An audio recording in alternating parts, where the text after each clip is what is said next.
பொய்த்தே போமோ அந்த வாக்கும் பொய்த்தே போமோ ஆசானல்லூர் வீதியில் அருளிய அந்த வாக்கும் பொய்த்தே போமோ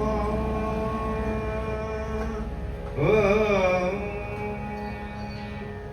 இந்த ஆன்மா நித்தியம் கல்லூரி மாணவன் சத்யசீலன் அபிராம் அவர்களை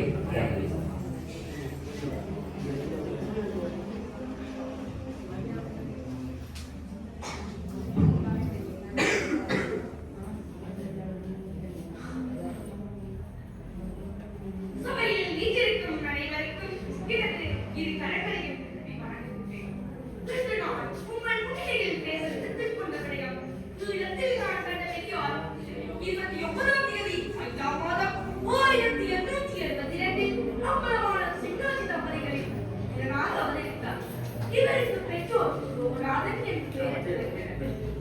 இவரது 8வது வயதில் தாயை இழந்து மாமியாராகிய முத்துப்பிள்ளை நிலவரத்தில் வளர்ந்து வந்தார். தந்தையார் அஸ்கரியாரின் கடமையாற்றியதால் சிறிய குடும்பத்தோரில் உள்ள சிறிய தந்தை சின்னையாவின் பாதுகாப்பில் கல்வி பயின்றார். உயர் கல்வியை சம்பத்தியார் கல்லூரியில் கற்றார். கல்லூரியில் மதம் முதலியரையும் மாமியாரிடம் செல்லப்பன் எனும் தெளிவுடையான் யான் தேரடியில் கொல்லா பிள்ளை என்றான் போற்று என்று பாடி குதித்தார். சுவாமிகள் கொழும்புத்துறை சந்திக்கு முன்புறமாக அமைக்கப்பட்ட ஆசிரமத்தில் தங்கி ஆன்மீக பணிகளை மேற்கொண்டார்.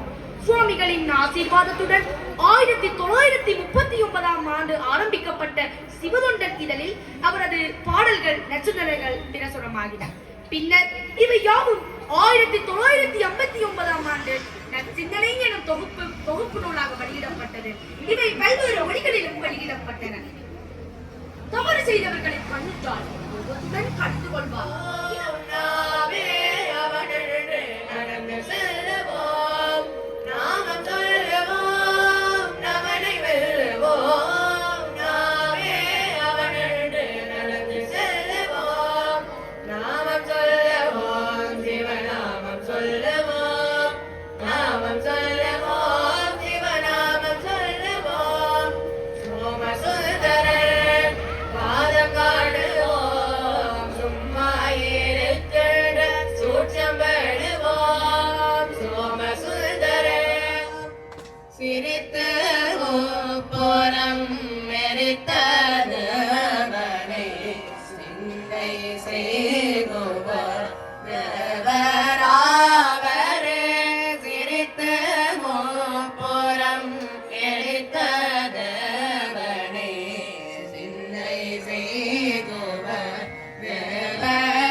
நாமம் சொல்லுவோம் சிவநாமம் சொல்லுவோம் நாமம் சொல்லுவோம் நமனை வெல்லுவோம் நாமே அவர்கள் நடந்து செல்லுவோம் நாமம் சொல்லுவோம் புகழுவாய் ஒன்றறியே